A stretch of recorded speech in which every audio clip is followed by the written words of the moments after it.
Good evening, everybody. Welcome to the 49th and best episode of the Hashcast. And as always, I have a guest way cooler and way more interesting than myself. And today I have a guest who is loved from London to San Francisco, Lucy James. How are you? I am very well, thank you. Thank you for having me on. No problem. And the love goes both ways, because otherwise you're gonna miss like the Eastern Seaboard. So I made sure that it goes all around. So worldwide. So Lucy, I've known you for a while. We've been Twitter mutuals for a couple of years. Yeah. And I've followed your career and like you're amazing and all those things. But I always consider there's one person in my audience that might not know who you are. So for that one person, who is Lucy James and what is it that you do? Oh, it's very introspective. So I work currently at GameSpot. I'm a senior video producer. I co-lead our original programming, which means, we're coming up with new shows that are unique to GameSpot. So I'm in the middle of pre-production on a bunch of those, which is super exciting. I've been at GameSpot for almost 5 years now. Oh, yeah. Before that, I worked at a TV company called Jinx, who big in Indonesia, less so anywhere else. But I worked there for 2 years. And before that, actually, I was an intern at GameSpot. Okay. So about 7 years ago, I was an intern, and then it all kind of came full circle, and now I'm here. Yeah, well, that is quite the trip you made, like literally almost the trip you made. But we'll get into that later. And I have, before I want to ask you anything else, I have a burning question because in your Twitter bio there is a comment that is important enough to put it like right dead center, that you were once the worst guest at Cirque du Soleil, or the guest assistant. I think there's a story there, and I just need to hear it. So actually, it's a quote from Arrested Development. One of my favorite characters, the lawyer who is very, very serious, and he, to kind of get out there how serious he is about his job, he says, "I was once the worst audience participant Cirque du Soleil ever had." Yeah. But I feel like I probably have at some point been a terrible Cirque du Soleil participant, because a few years ago, Sarah Wellick and I, she works at Atlas now, we went to Las Vegas and we had been awake for 24 hours and we went to see Cirque du Soleil, and it was Mystere. I remember the exact show, but I don't remember the show because we both fell asleep during it. So it's a half truth. I did not know that was a quote, but I figured like there's got to be something there. Yeah, no, I have my only circus experience was that I went to see a circus and I saw the acrobats and it was awesome. And all I remember from this whole show was afterwards I had an ice cream cone and I was trying to swing from the cables like on the outside of the tent, just like the acrobats, and I fell and I ruined my ice cream. I was covered in sand. No. So that's my entire experience with the circus. So it wasn't great. But we're not here to talk about my ice cream. We're here to talk about you. So like I said, I have been following you for a while. You've done so many cool things. You've had a long career. You started as an intern. Why video games? That's always I find always interesting, because for some people, video games just capture them when they're young, and sometimes they come a little older. What was your path into the gaming industry? So I played when I was a kid. It was mostly my dad's. I remember one time he got a new PC just so it could play Worms. Oh, I love Worms. Yeah, and so that was, my kind of gateway was playing Worms with my dad and golf simulators. And then he got like Doom and Quake. And so it was really weird because my dad's he would never let me watch an R-rated movie, but he would let me play Doom and Quake with him. And so from there, I kind of had a more casual relationship with gaming when I was younger. I got my PS2. And I kind of would work through games that I liked, or that my sister kind of handed down to me. Yeah. And then it was when I was at sort of later in school, in university, where I started to properly become more interested in gaming. And gaming, I think that's when it kind of opened up that it could be a career. I was reading websites like GameSpot and IGN, and I was following Game On Gaming, which was on, I think it was ITN made it. And then when I was at university, that's when Red Dead Redemption came out, and that's the thing that kind of finally inspired me to get an Xbox. And it's one of those things that I have a flashbulb memory of watching in Red Dead Redemption, you play John Marston, those 101 trailers, and I remember just being completely just falling in love with it. And then I got my Xbox 360 and just became obsessed. So from there, I actually had a really tough time at university. I didn't like my course, but I felt my character flaw is that I'm a people pleaser. And I felt like I couldn't let other people down by dropping out or changing, and I was determined to stick it through. And so I kind of found an escape in video games. And from there, actually, that's when I kind of realized that it could be an actual career path, and I started making moves to do that. So I applied for internships. I applied at Game On, but sadly, it was so Johnny Chiodini was there, and then Johnny Chiodini left, but he took my CV, my resume, to GameSpot, and that's how I was put in front of GameSpot. And then from there, I was writing for the university paper. I was writing for a couple of blogs that my friends were running, like Robot Geek and 7-Bit Arcade. Sadly, both are no longer here, but... And then from there, I freelanced for a little bit. I made some contacts. I made some freelance. That's like getting paid. I paid for myself to go to E3. I had a badge with GameSpot. They very nicely let me register. I did a couple pieces of work for them while I was there. And then I got the job at Jinx. And so from there, I could hone my talents as a host, because I was always written really before then. And then I started working in video, and it just kind of went from there. It was a lot of misery at university, but eventually I channeled that into the energy into making sure I was doing something I was happy with, because I was spending a hell of a lot of money to do something that I wasn't enjoying. That's the worst. I find it impressive though, because like you just breeze over like, oh yeah, I got an internship at GameSpot, but there must have been like hundreds of people applying for that spot. Like, is it just like top of the resume, or because you had an in there? I don't know. I'd like to think so. So Johnny obviously passed my resume over, and then I was actually in London and I had an in-person interview. And I remember that was when it was something like Casey Hudson was tweeting about Mass Effect 3, and he said there were all the rumors that there were going to be Kinect in it, and there were Kinect, but it was just voice commands in the end. But he said something along the lines of, "Oh, I've just flown to the Citadel, and boy, my arms are tired," and everyone was kind of freaking out. And I remember that's what we talked about in my interview, and I think part of it was just lucky timing and having my resume passed over, but also just being a nerd about games as well, because it wasn't anyone. It was Alex Sassoon Kobe who interviewed me, and I'm pretty sure he had no idea who I was. Well, it probably also helps that you're brilliant. I think I'd met Johnny before that point. Like, it helps that you're brilliant, obviously, because you've grown so fast. Like, it's easy to be an intern and then get the intern kind of jobs, but GameSpot, huge production there, and you just shoot up. Like, you do the writing. How did video come in? Because that's two completely different principles, right? Being a great writer and then all of a sudden being, hey, you want to be on camera? Like, was it weird, or how did that roll out?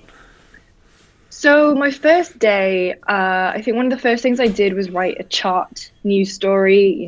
These are the UK charts, and they said, this is when we still made Start Select, and they said, oh, we're going to be filming Start Select. Do you want to come see how it happens? And I think it was Seb and Jane. And then they said, tomorrow we're going to an EA event. You can play Mass Effect if you want to come. And so I went there and watched as Jane interviewed, what's his name? He's still at BioWare. He worked on Andromeda. He worked on Anthem. Mike Gamble. Okay. Interviewed Mike Gamble. And I just remember being like, oh, this is really cool. This is the kind of stuff I want to do. Yeah. And so from there, so that was when it was a month-long internship. And Danny O'Dwyer, Cam Robinson, Seb Ford, and Johnny Chiodini, it was Danny and Cam mostly taught me how to video edit.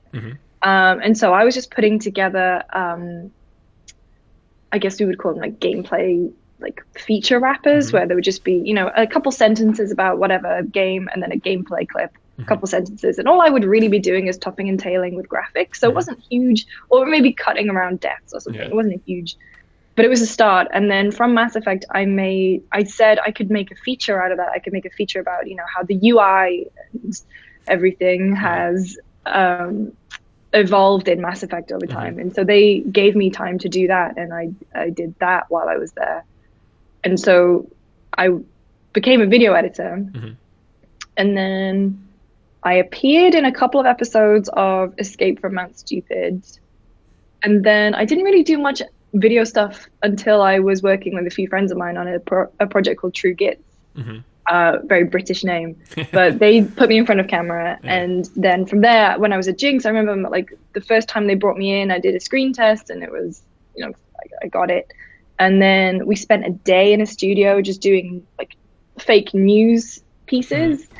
And what we would do is we would film it, and then Simon, the producer, would show me the video and go, look at what you're doing with your neck. Look at what you're doing with your hands. And it's not until someone else points it out that you realize how to be on camera. And so that's how and then at Jinx, I was writing and hosting. And then eventually I kind of took over all the PR stuff. So dealing with and booking us and making appointments to go to E3 and stuff. And that was, funnily enough, stuff I would work on with Adam Mason, who is now leading original programming with me here at GameSpot. So I left after a couple of years, and then I managed to coerce Adam to come with me.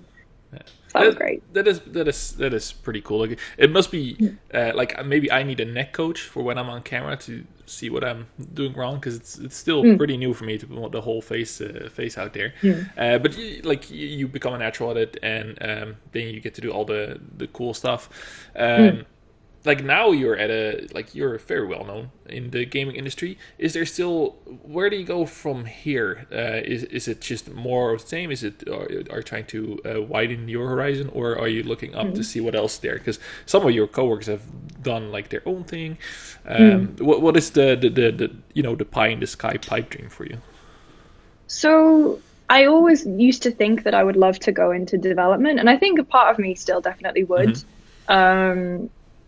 I'm very organized to a fault, probably, and so I feel like a producer or someone in charge of, you know, roadmaps or whatever would be quite good for me. But when my role kind of changed, so I was just video producer and host. My role now is host and you know, being in charge of original programming. So I am helping to. We have all these creative meetings here, and so it's a way more creative process. We're coming up with strategies and video series that are kind of falling outside of the usual review preview cycle, which, and I've been in this industry for like 7 years now. It's so nice to not have to adhere to that, and just to come up with cool things and actually have the team and the budget to make stuff that's different. And so like this is honestly what I really want to be doing. As long as I think as well, as long as I'm still doing, you know, E3, still managing to speak to developers and stuff, because that's honestly the highlight of my year. But also now I can just do all this really cool stuff at work. Because I think the landscape is sort of changing. Like, I clearly don't know how it is for an outlet for where you work at that size, but you've seen that the game reviews and isn't enough anymore. Like, we're relying more heavily on personality and like a little bit of the not the gimmicks, but like the bits and the gadgets and everything around that. So is that creatively, like you said, is it way more fun than having to go like, well, the graphics in this game are like, it evolved, like, but it seems like it's working out for you. What's your view on the industry changing into that direction? I like it a lot because I feel like you get way more interesting pieces at the end of it, and you get better looks at games rather than, you know, honestly, I used to review stuff, and actually the way we used to do stuff at Jinx, I'm not sure if it's still the same, but you would get a game, you would pretty much like get a game based on your interest and your familiarity with it kind of assigned to you, and you would follow that game. So for example, I had BioShock Infinite, and so I played it at a preview event. I would interview the dev. I actually went to Irrational Games, and then there was another event in the UK. I played that opening intro at maybe 3 or 4 different events. You know, interview another dev, and then by the time we got review code in, I had to play it, which is great. I love that game. But then I did the review. I did like 3 or 4 supplementary features and it wouldn't even be interesting stuff. It would be a guide to Booker DeWitt. It would be a guide to Elizabeth. It wouldn't be anything meaty or that you'd want to actually get your teeth into. And so moving away from that, and GameSpot I think is really good at that. We're kind of getting better at doing more retrospective pieces. You've got Mike Mahardy doing really interesting features, John Luke as well, and on the editorial side as well, everything's just more of like a love letter to games rather than being beholden to certain parts of games. Yeah, I liked it. It's more interesting because like I try to do reviews even with video, but it's such a saturated market. Like there's no reason for me to be like, and here's my opinion after all the big guys have already done it. So I decided to just go talk to interesting people in the game industry, and it's been working out pretty good. But I said before, like I've been following your career for quite some while. I admire how far you've brought this and how well you've done it. You're so good at this. Are there people where you draw inspiration from, or who you have always looked up to, and who are those important people in your career? My career, so when I was first starting out, it would obviously be Jane Douglas. I think she's great. I always thought, just the way that she holds herself on camera, and she's also just super nice. Yeah. And the way that they've gone on to great success with Outside Xbox has been great. And Aoife Wilson in the UK. Always been a big fan of Jessica Chobot as well, just in terms of just being unashamedly a big nerd on camera. And kind of, when there weren't that many female hosts, you had someone like Jessica's kind of trailblazing, which is great. Other people like nowadays, people that I really like and look up to, obviously the people that I work with, like I love the stuff that Mike makes. Tamor, and like he's my best friend, but honestly, like there's no one out there who is as good as his job as Tamor Hussein.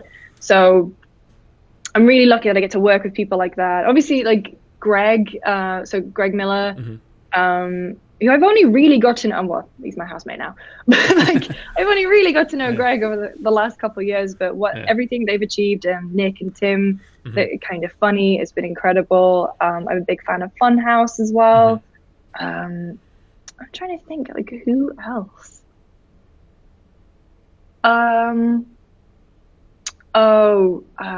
What's his name?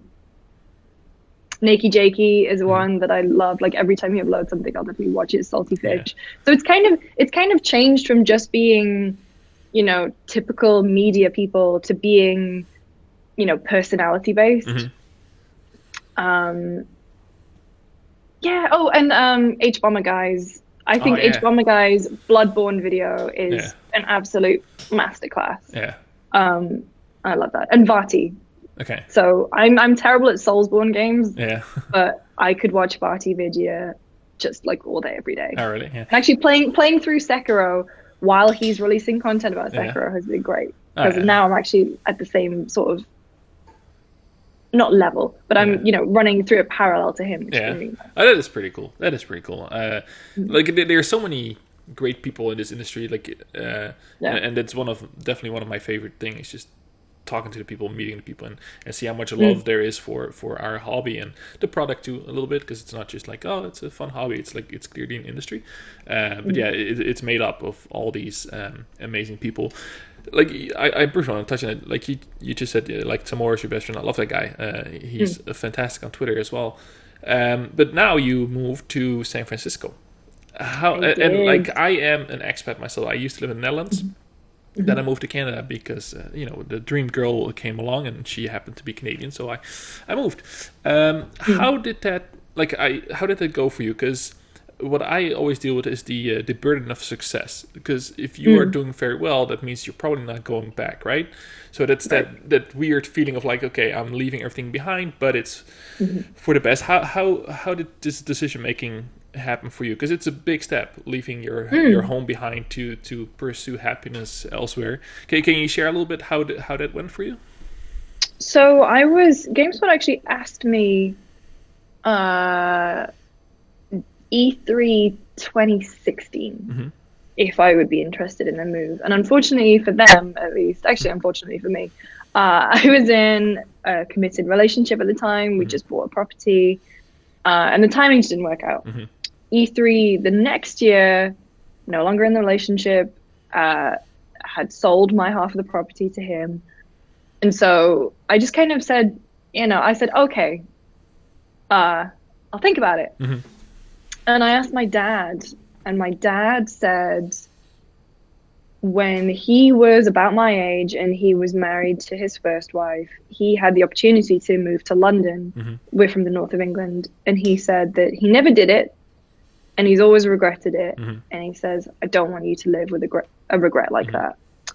So powerful words coming from my dad. Yeah. And then, I spoke to my mum about it, and my mum was like, oh, I always assumed you would go. And honestly, it was easier to tell my parents than it was to tell Tam and Mace and Will and Dave and Oscar. I was an absolute mess. I'm not ashamed to say that. And it was really, really difficult. And also because at the time I was going to be moving in with Dan Krupa and Joe Scrabbles, who were, at IGN. And, it was all kind of exciting. But then this came along, and I kind of realized it was too good to pass down. And the annoying thing, and I'm sure you went through this, is you kind of have to be on the hook. You have to put your whole life on hold.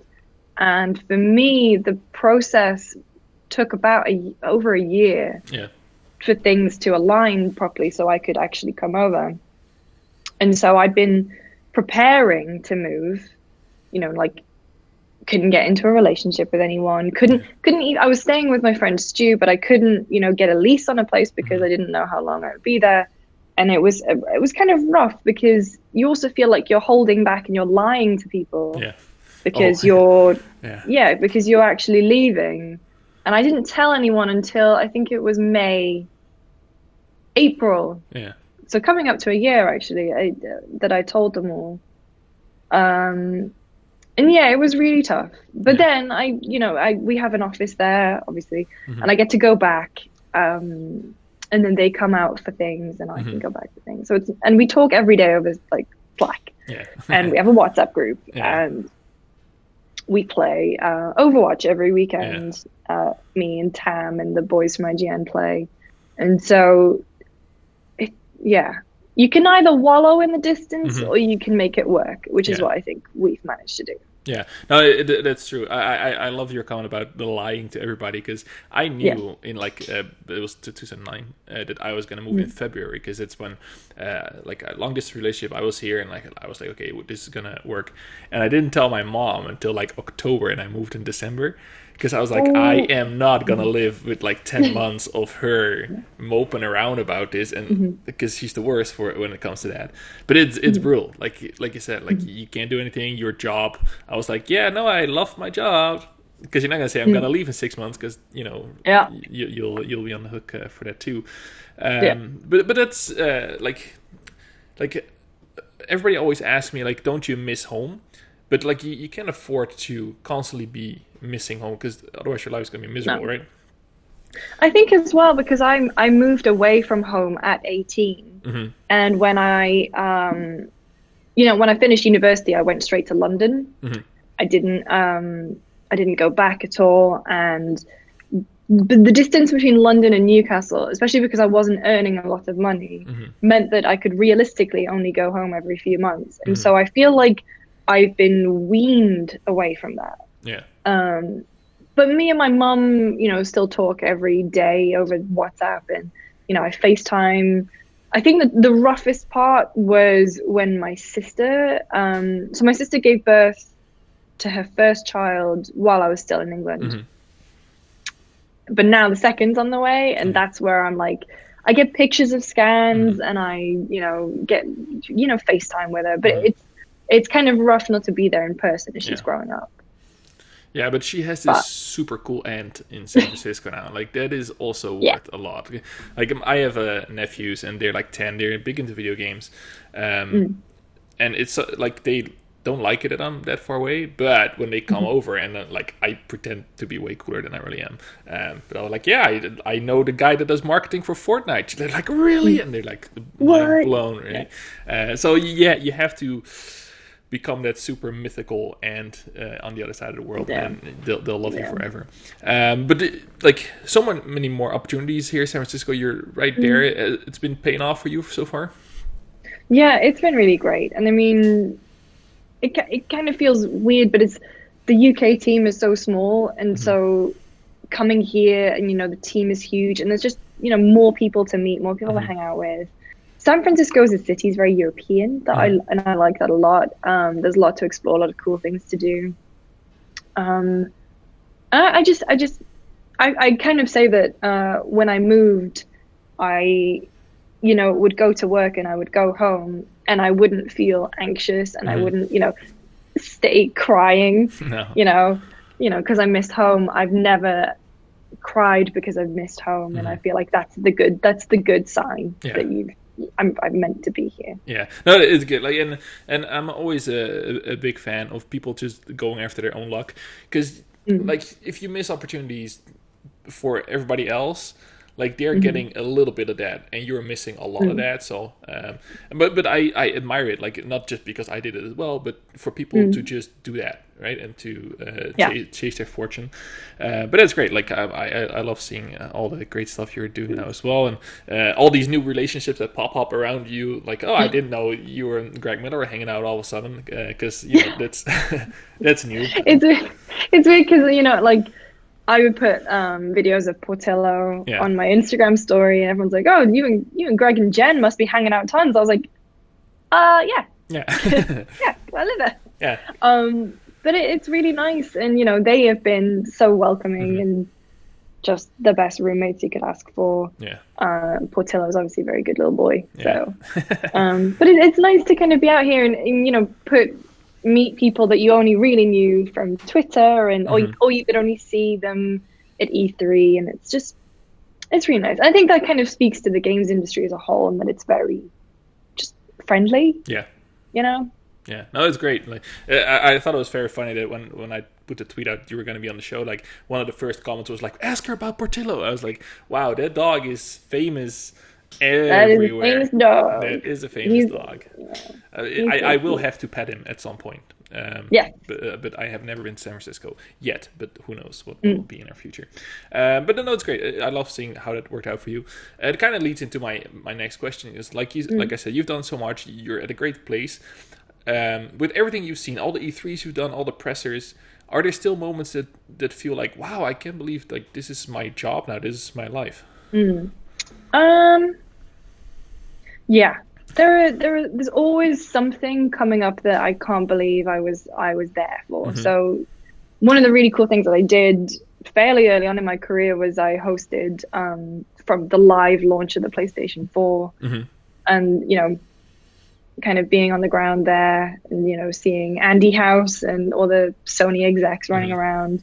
That was super cool, and like being able to go to studios and actually speak with people who make games is the highlight of my job. Studio visits, I would say, are a rare occurrence now, but I mentioned it. I went to Irrational Games, and the influence that BioShock's had, I can't even describe it. And so actually being there and meeting Ken and the team behind that game was really great. And I think as well, recently you kind of get to do sort of weird things as well. Like, I was at CES and they said last minute, "Oh, by the way, DMC from Run DMC is coming.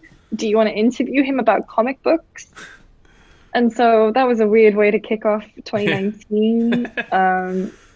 But I still think one of the coolest things I've done is Sony sponsored a video with us for God of War. And they needed me to go to New York to play God of War with Cory Barlog and David Harbour from Stranger Things. And the video is really weird, and I kind of get Mike Wazowski'd out of it, and that's fine because of the people on the couch, I am the least interested. But you get these insane opportunities that are just you can't really pass them up. That's something else. I like that expression. I got Mike Wazowski'd out, because I immediately understand what you mean by that. Oh, I literally did as well. In the first cut of the video, I was so sad because I made a joke. I make David Harbour laugh. And I was like feeling great about myself. And then in the actual final video, I think the only thing I say is, so does Atreus have different kinds of arrows? And that's it. Yeah. And I was like, it's fine. I still got to hang out for the day. Yeah, that's true. That's true. Yeah. But being on the ground at E3 as well is also, you know, being at E3 2015, which is like the E3 of dreams. What was it? It was like Last Guardian, Shenmue, Final Fantasy 7. You know, being there when that was all happening.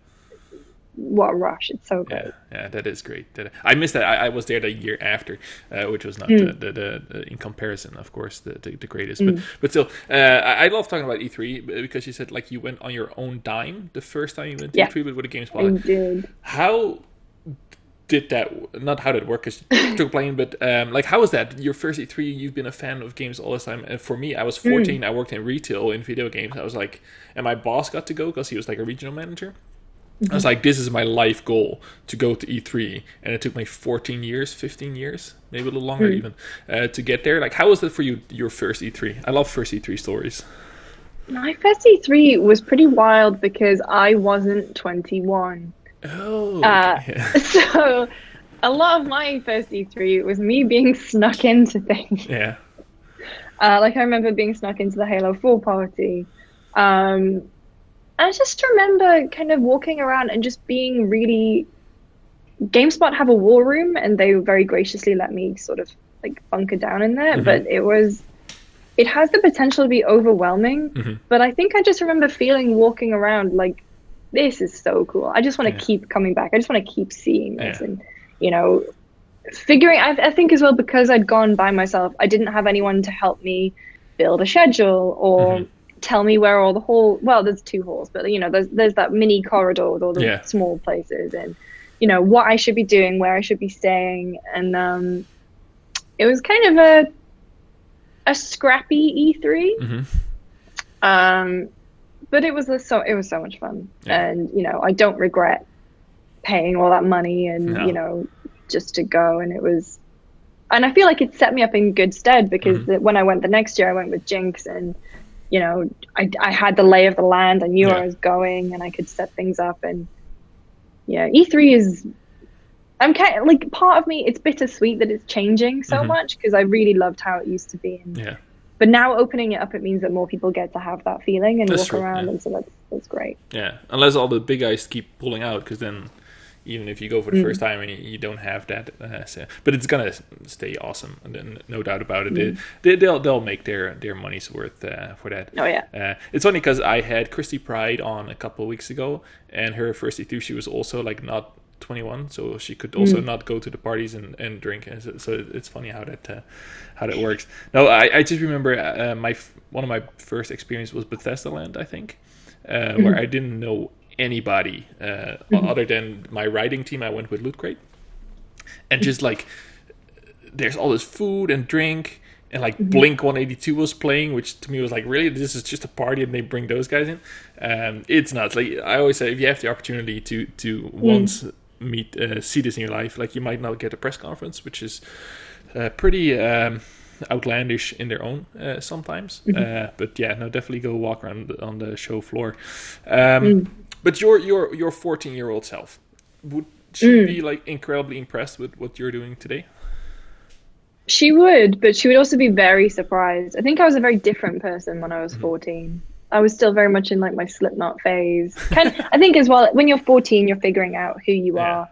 I don't ever feel like I ever fitted into any... You know how you meet some people when you're kids and you're like, oh, I can see exactly what you'll go on to do in life. And I feel like I was always just kind of wandering around and not really figured it out until I was, 19, 20. Yeah, I think she'd be very happy. I think she'd be very surprised that I would have the confidence to be on screen. But I hope she'd be happy. Yeah, I'm sure she would. Well, maybe we'll ask college Lucy, who was already like super into this stuff, and I'm sure. Oh, she'd be great. She'd be ecstatic. Yeah, she'd be ecstatic. Well, that's good to know. At least there's one of your former self that would be like, yes, we did it. She'd be like, you're making money from this? Yeah. Okay, That's good. Fun. Yeah, instead of just spending money on the hobby. That's but no, that's I love it when people who have a passion and like turn it into success, because like for every Lucy James there's like 1,000 people who are like banging their head against the wall and not making it. And it's where one of my patron questions came from for you, and it was like, what are the words of wisdom or tips for people who are trying to do this today? Because they can't just like repeat your success story or mine or whoever's, right? But what are some of these common things that you've seen so many people come and go? Do you have any wisdom for Jessie Vitelli in this case? So I've always said that, you know, I was lucky, but also I had, you know, I was writing for places. I wasn't necessarily getting paid, or I had my own blog, but I was making stuff. I had stuff that I could show people. And I've recently been hiring for a role on my team, and it was for an on-air host and writer. And the amount of people who would email me and just say, oh, I can do this job. And then they wouldn't have any, you know, they would have no writing samples. They would have no on-camera samples. And I didn't have the chance to write back to everyone and say, look, I know what you're getting at. Confidence is great, but you need to show me something. And I think I even did a follow-up tweet where I was like, please include links to a video. Walk me through what you did today. You know, give me something. And I think with things like Twitch and YouTube, if you're wanting to get on camera, you should be doing YouTube and Twitch and getting that experience, because it's all very well to say that I can totally do that. It's so different when the camera's in your face and you're speaking and you're having to, you know, keep the conversation going, or you have to be approachable. It's so many things to learn, and not everyone can do it, but you can practice it and you can get better at it. So that's probably my advice. My second biggest advice is to, Jesus Christ, watch your social media presence. The people who just go in on devs and games and call things terrible and just rip things to shreds, and then, you know, or if you put something out, it's like, I could do better, blah, blah, blah. You know, you want to be supporting the people who help uplift everything. It's fine to be critical, but there's a difference between being critical and just being a douche. And a lot of people on Twitter do not know how to walk that line. And people also forget that, you know, a prospective employer, if they're doing their stuff right, they will look at your Twitter feed and see what you're saying, because at some point you could be representing their company. I think that's really important. And I think as well, when I first started, that wasn't even a thing that you really had to keep in mind. But now it's half the battle to get noticed, right? Is to be online. Be a person, be a personality. It is. Well, check your Twitter is always good advice. And I think is what from my perspective at least is like, don't always aim for like to be like on the AAA list of content creators, like the big people, because there's a lot of fun to be had at like C-level where I operate. Because you still get to talk to all these wonderful people, you still get to do interviews with game devs, and you are part of the industry. But if you're aiming for like, I'm going to be the next Greg Miller from start, then you're probably going to feel like you're failing constantly. So try to build relationships with all our other smaller content creators, because they're all, like I said, they're all great people, and spend some cash. Like honestly, like if you want to do a show, a YouTube show, and it looks like crap, and the only light you have is your monitor in front of you, people are not going to stick around. So Jessie, if you want to do this, like it's going to cost some money, but it's worth it once you get the taste of it. Like for me, when I got that taste, when I was in my first E3 and I was hanging out with all these people that I've been listening to for years, I was like, okay, first of all, I felt like home because people are so incredibly welcome. And second of all, like I want to do this for as long as I can, because my relevance is going to dip at some point in the next few years when I hit that the big 4-0 in a couple of years. Although I'm a white man, I can probably last for a couple of more years than other people, but that's good advice from Lucy James at least. So yeah, give it a shot, and don't talk trash on Twitter. So we've covered kind of your breaking in, what you're gonna do next. what are some things that you are incredibly proud of things you've put into the world, and or what is even like my new segment is like, how did you make the world a better place? Is there anything that you're like so incredibly proud of that you were like, okay, this is something 20, 30 years from now I'm going to look back on this piece of content or my involvement in this? So I think the big one is probably being a part of so Danny O'Dwyer did a video on video games and depression. I think it was back in 2012, 2013. And I was a part of that because I suffered quite badly when I was at university. And being a part of that is probably maybe one of the most worthwhile things I've ever been in. And even weirdly, like up to today, people still sometimes message me and say, you know, thank you for sharing your story. And like, I think being a part of something like that it's very difficult. And I remember being quite vulnerable about it for a while, but then ultimately when you realize that, you know, it affects people.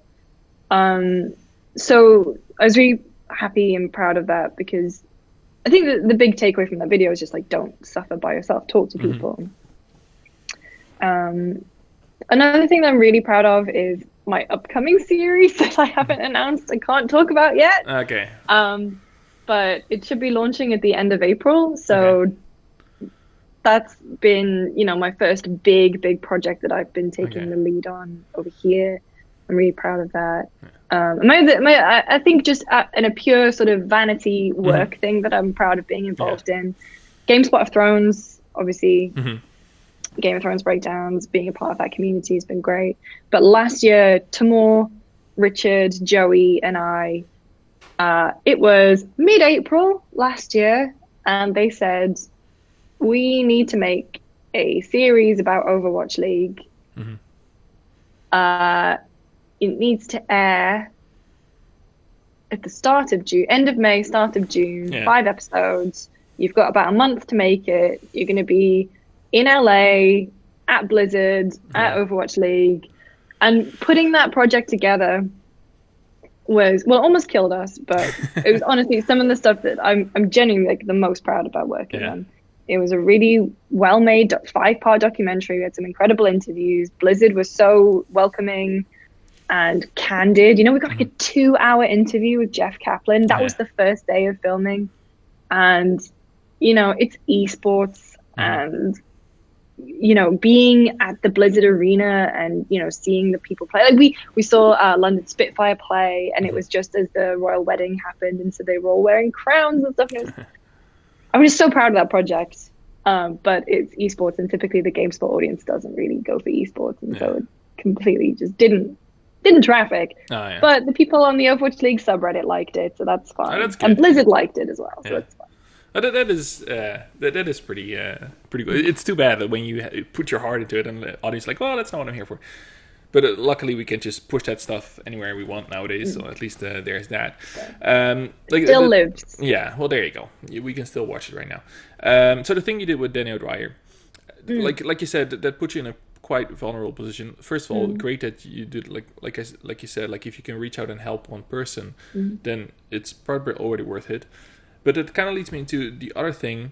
In the gaming space, you gain a lot of following. Like you have, last time I checked, like 40, 50,000 followers, something like that. Maybe more 40, at this point. 40 something, yeah. Yeah. How do you deal with that as a person who has there's no training for becoming like famous on the internet, right? How do you deal with, first of all, that normally when everybody is like looking at random stuff you type on Twitter, and then let alone working on a project where you kind of bear it all for the sake of everybody else? How does it work in your brain? So I think I'm loath to use the word brand, but I'm very conscious about my Twitter presence, and I think honestly it came from just a couple years ago. I was in quite a negative headspace, and I kind of realized that not necessarily that I was tweeting negative things, but I just didn't want to be that person because I felt so wretched about myself. I kind of wanted to be more lighthearted when approaching, you know, my online presence, and that's what I try and do. I try so hard to make jokes and you know, make people smile, and and also I think that comes back to when I said earlier, when I said I'm a people pleaser, is that I don't ever like upsetting anyone. And so I definitely, you know, veer away from that consciously, because I get stressed out about confrontation. I don't like it. I will actively avoid it. You know, I don't want to be another person yelling on the internet. And so I think as well, though, when it comes to keeping personal and private life, personal and, you know, public life separate, it's very weird. I mean, I don't put pictures of my niece on my Twitter, on my Instagram, because that's public, but I would have it on Facebook because it's, you know, it's locked to my friends list. Whenever I'm in a relationship, kind of broken this rule recently, but, you know, I don't really bang on about it. I wouldn't like tag the other person all the time, but like, oh, just hanging out with Bae. Here's a picture of us. You know, I've never really been one for that. And actually, you know, I was in a long-term relationship and no one knew. So that's a crowning achievement, I guess. But it also feels weird to sort of keep it separate, because it is your life at the end of the day. Just kind of careful and fun, I guess. Well, but like, it's easy to mess up nowadays, right? Because we do decided where that stuff's forever, and it's easy to slip up. Like when you have a bad day and you say something that comes up maybe a little too sassy or snarky than you wish, and someone's gonna screen cap it, like, it's a terrible space to be in. But there's a lot of potential for positivity as well, and that's what I like about people like yourself, that take all of that, like opening yourself up to that group of people just for the sake of the greater good. And I just I admire that a lot, but it's hard. Like, I'll tell you what I do though, is that if there's anything that I think is a particularly terrible take, and I'm desperate to reply to it, I'll type out the reply, take a screenshot, send it to Timur, then I delete it. I just so I know that someone has seen it. But also, I mean, also, you know, I haven't really been that open with my mental health stuff recently. I think because I was in a really good place for a long time. But, you know, even when you do have a dip, sometimes I think that I can have an unhealthy relationship with social media, and just checking. And that's the thing that I'm consciously trying to like pull back out of. But I haven't, and again, it's kind of come into I want to be a positive person, that I don't tweet like, oh, I'm having a bad day. You know? I don't know. I think just my attitude towards social media has changed a bit. But it's not to say that if, you know, someone was making a video about mental health in gaming, that I wouldn't take part again. It just kind of depends on the day. No, but like I said, it's so personal, and you don't owe it to anybody to be a champion for mental health or whatever, if it's something you deal with personally.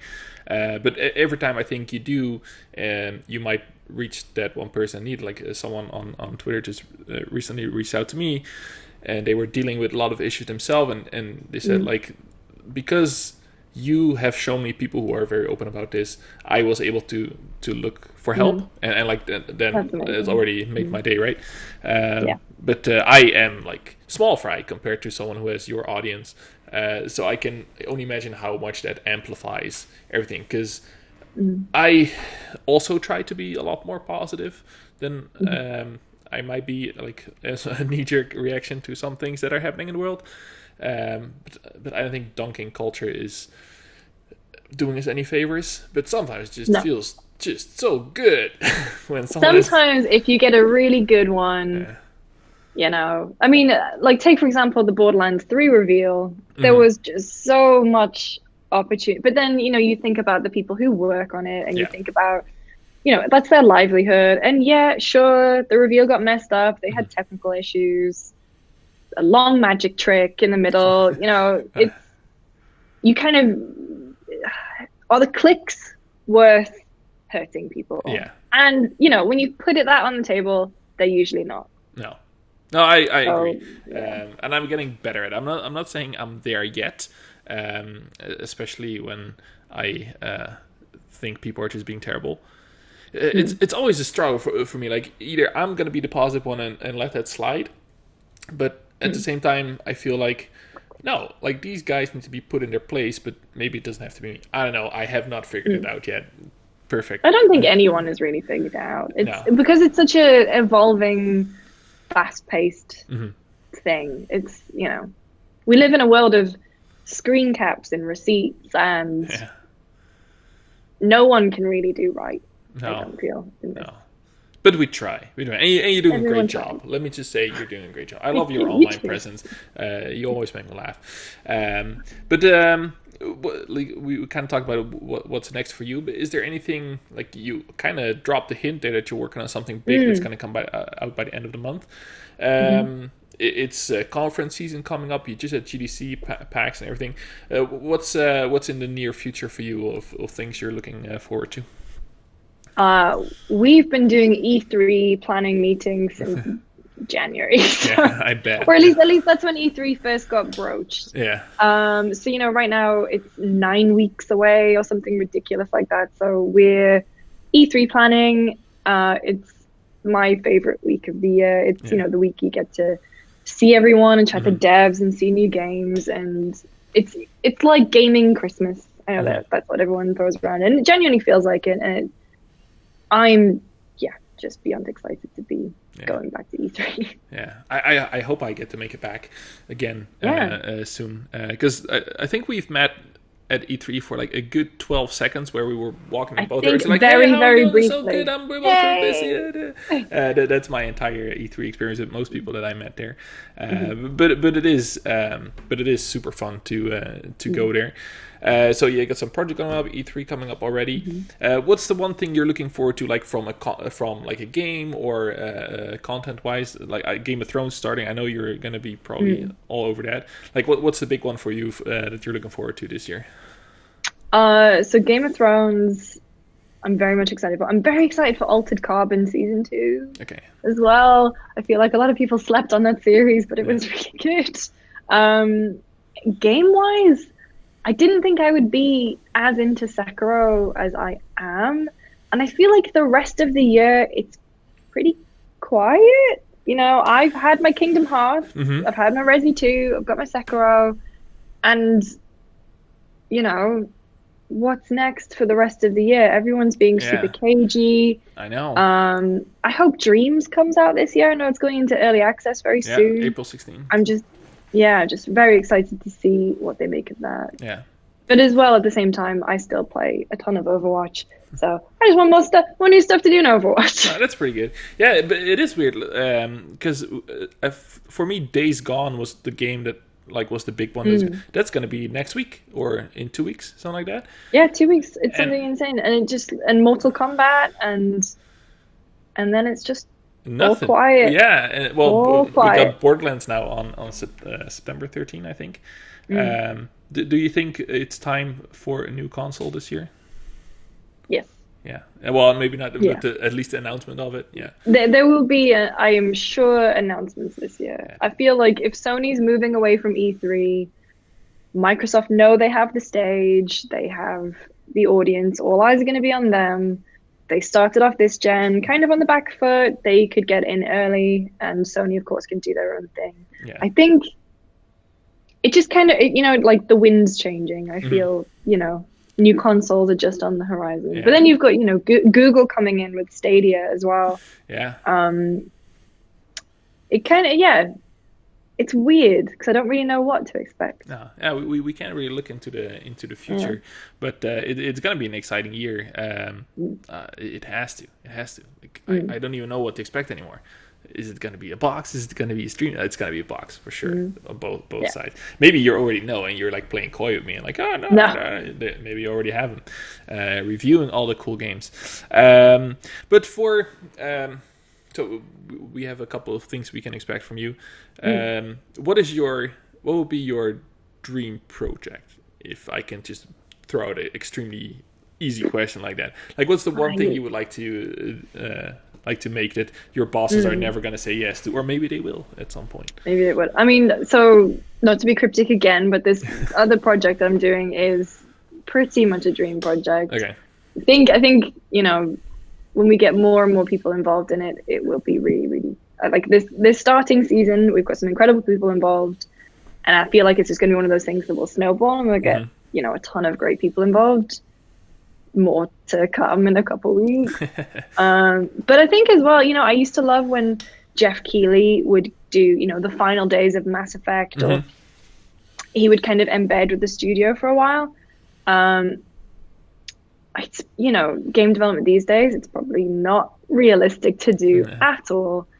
But, being on the ground when they're making something like Overwatch, like Mass Effect, I guess, the old ones. The old ones. Yeah. It's just, there's something so interesting to me about the design decision making when it comes to games and how they're, how they're created. I love doing things.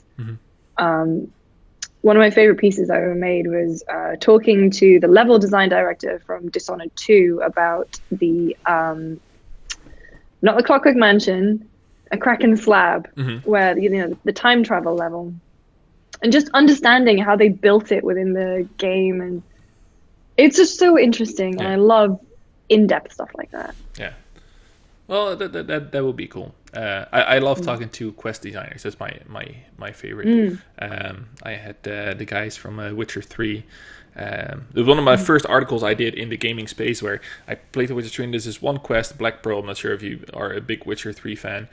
And it was such a downer at the end of the quest, but it's so realistic. I was like, I need to find out who did this quest, who wrote it, and I need to talk to them. And I tweeted about find out why. Yeah, exactly. And then the guy was like, actually, that was me. And we were already following each other. So that's great. But video games are amazing. There's like it binds us, and it brings so much positivity, ignoring all the assholes that might ruin it for everybody else. But like, there is so much good, and it brings out so many great people like yourself who are putting their face out there to make it better for everybody else as well. So is there anything, I always end on podcast and shill, where you're going to plug anything or want to promote anyone else, yourself. But I know you have 2 secret projects coming up, so I'm not going to like twist those bolts on you again. But it was maybe anything else you want to put out there? Maybe the Overwatch thing that nobody watched on GameSpot, or building Overwatch League, a series that no one watched, but it's really great. Or at least no one watched it on YouTube. People watched it on sites, but on YouTube it didn't do so well. Building Overwatch League was our series that we love making. GameSpot of Thrones is coming back, so day 1 will be 14th. Is that the Monday after the series premiere? So it'll be myself and Ryan from the US team, but we're going to get insight and input from Tamor and Dave in the UK too. So GameSpot of Thrones is back. Yay! I'm looking forward to that one too. Yeah. Only 6 episodes as well. It's so weird. Yeah, I know, but they're going to be like long ass episodes, like an hour and a half, 2 hours, I think. I still don't know why they did that. Whatever. I don't know. I'm not. I was really worried. So I'm going back to England at the end of May to see my sister's new baby. My friends are getting married. It's a very fortuitous week that I'm back. But I genuinely thought that Game of Thrones, the finale, would air when I was in England, and I was like, oh my god, I would be in the middle of nowhere. I couldn't do it, and luckily it's the week before. Yeah, and usually I think either the finale or episode 9 is during E3 when they have the 10 week. Yeah, and now we did do GameSpot of Thrones from E3 twice, I believe. Yeah, definitely for season 6 we did. Yeah, it's a crazy idea that show is going to end, but that could be a podcast on its own, talking about Game of Thrones and the significance of that. But where can we find you as a person? So I'm on Twitter and Instagram at Lucy James Games. You can find me popping in and around GameSpot content, GameSpot universe content. So that's all that entertainment stuff. Recently, I think I was on, Captain Marvel. Like the review breakdown there. I usually tweet about the things that I'm on, so probably Twitter's safe. Yeah, Twitter is always a good place. I have your name on the screen, but for people who are just listening, at Lucy James Games, it's a good way to start. And for me, I am the Hashtagonist, and this is my show. And I gotta give a shout out to the patrons today, because I got my new chair. Because if you're listening, you might miss the Hashcast squeak that has been in every episode because my old ass chair would always like every time I moved the leg. That's now gone because thanks to you guys I could afford a new chair and it looks all fancy and nice. Thank you so much for tuning in to the show. Lucy, thank you so much for coming on the show. It was such a pleasure to talk to you for more than 12 seconds and get to know you for having me. a little better. I will gladly share this episode with everybody on Monday, but we're only on Wednesday now, so people are going to have to wait.